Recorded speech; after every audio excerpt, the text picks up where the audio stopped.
Muzaffarpur police को एक बड़ी सफलता हाथ लगी। दरअसल बीते दिन कांटी थाना क्षेत्र में अपराधियों ने एक पीएनबी बैंक लूटने का प्रयास किया था। इस घटना में विरोध करने पर अपराधियों ने बैंक के गार्ड को गोली मारकर घायल कर दिया था और लूट में नाकाम होता देख गार्ड के राइफल को लेकर फरार हो गया था। इस मामले में मुजफ्फरपुर पुलिस ने एक विशेष टीम का गठन कर महज 36 घंटे के अंदर 2 शातिर अपराधियों को गिरफ्तार किया। इस कांड के सफल उद्भेदन हेतु वरीय पुलिस अधीक्षक के निर्देश पर डीएसपी पश्चिमी के नेतृत्व में एक विशेष टीम का गठन किया गया, जिसमें सीसीटीवी फुटेज और तकनीकी और मानवीय सूचना के आधार पर कांटी क्षेत्र से घटना में संलिप्त एक अपराधी रंजीत पटेल को गिरफ्तार किया गया और उससे पूछताछ के बाद उसके निशानदेही पर पुलिस ने घटना में संलिप्त एक और अपराधी रंजन पटेल की छापेमारी करने कांटी क्षेत्र में ही पहुंची तो रंजन पटेल ने पुलिस पर फायरिंग शुरू कर दी। फायरिंग के जवाब में पुलिस ने भी गोली चलाई, जिसमें रंजन पटेल को गोली लगी, जिसे इलाज के लिए अस्पताल में भर्ती कराया गया। इस तरह पुलिस ने इस कांड का सफल उद्भेदन पर 2 अपराधियों को गिरफ्तार किया।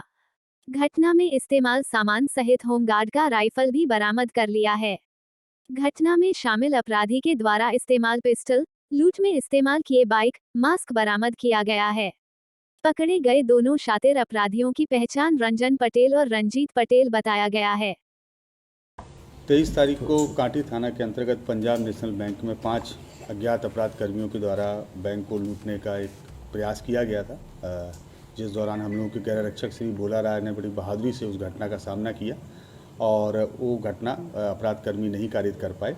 लेकिन घटना के दौरान जो हमारे गृह रक्षक थे उनका राइफल था और गोलियां थी, उसको अवश्य वो लोग छीन के ले गए थे। इसी घटना के आलोक में पश्चिमी डीएसपी श्री अभिषेक आनंद के नेतृत्व में एक एसआईटी गठित की गई थी, जिसमें हम लोगों की डीआईयू की टीम थी। इसके अतिरिक्त कांटी के थाना अध्यक्ष थे और मोतीपुर के भी अन्य पदाधिकारी लोग भी शामिल थे। इस आलोक में कल देर शाम में एक व्यक्ति की गिरफ्तारी हुई है। कांटी थाना में ही गोपालपुर बाजार है, वहाँ के पास से, जिनका नाम रंजीत है। इनकी निशानदेही के आधार पर आज सुबह लगभग 4 बजे से 5 बजे के बीच में कांटी थाना के अंतर्गत मधुकर छपरा गांव है, जिसके चौर में एक रेड की गई।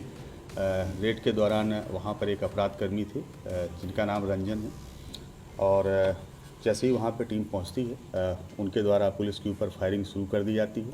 लगभग 5 राउंड गोली उनके द्वारा चलाई गई, जिसमें 3 राउंड गोली जो है वो जो पुलिस व्हीकल था हम लोगों का थाने का, उसमें लगी है, बुलेट पर और उसके शीशे पर। फिर पुलिस के द्वारा चेतावनी देते हुए आत्मरक्षार्थ नियंत्रित फायरिंग की गई है और उस फायरिंग के दौरान जो अभियुक्त थे रंजन, उनके पैर में एक गोली लगी है घुटने के नीचे, वो अभी इलाजरत हैं। और हम लोगों ने इस पूरे छापेमारी के दौरान जो राइफ़ल छीनी गई थी होमगार्ड से, उसको बरामद किया है। उनसे जो गोलियां छीनी गई थी 4, उनको भी हम लोगों ने जब्त किया है। इसके अतिरिक्त घटना में जिस मोटरसाइकिल का प्रयोग हुआ था अपाचे ब्लू कलर की, उस मोटरसाइकिल को भी हमने बरामद किया है हमारी टीम ने, और एक पिस्टल अभियुक्त के पास से जब्त की गई है और कुछ जिंदा कारतूस भी जब्त किए। आपराधिक इतिहास क्या है उनका? एक अच्छा आपराधिक इतिहास रहा है। कांटी थाने में अभी तक 3 केस इस व्यक्ति के ऊपर निकले हैं, जिसमें आर्म्स एक्ट और एनडीपीएस के केस हैं। इस पूरे घटनाक्रम में 6 लोगों की संलिप्तता थी, जिसमें से 5 घटनास्थल पर गए थे और 1 घटनास्थल से बाहर थे और पीछे से मदद कर रहे थे। जो शेष 4 अभियुक्त हैं उनकी गिरफ्तारी के लिए हम लोग लगातार प्रयासरत हैं। मैं डिस्क्लोज नहीं कर सकता हूं, लेकिन इसमें से जो शेष 4 अपराधी हैं वो इस ज़िले के भी हैं और सीमावर्ती ज़िले के भी हैं।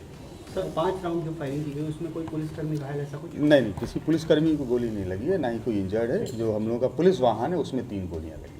टोटल 5 फायरिंग की गई थी। राइफल को इन लोगों ने कहाँ पर छिपा के रखा? राइफल जहाँ से इनकी गिरफ्तारी हुई है, जो मधुकर छपरा गांव है, वहाँ पे काफ़ी चौर का इलाका है, वहीं पर ये छिपा के रखी गई। इसमें सर जो गोली मारी गई थी होमगार्ड जवान को, किसने मारी थी इसमें से?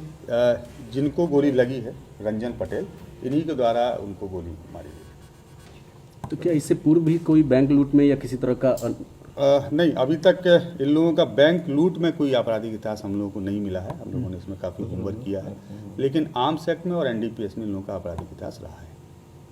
सर राइफल ले जाने का मोटिव क्या था हम लोगों को? राइफल तो छीनी इसलिए गई थी कि ताकि जब ये लोग वहाँ से भाग रहे हैं तो भागते समय जो हम लोगों के गृह रक्षक उनके ऊपर फायरिंग नहीं कर पाए, और इसी क्रम में उनके द्वारा राइफल छीन के टीम के द्वारा बहुत अच्छा कार्य किया गया है। तो मैं आप लोगों के सामने ही इस पूरी टीम को 21,000 रुपये नगद से पुरस्कृत कर रहा हूँ।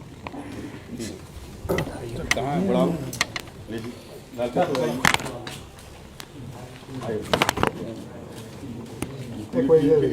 सर इधर देख ले रहे सर।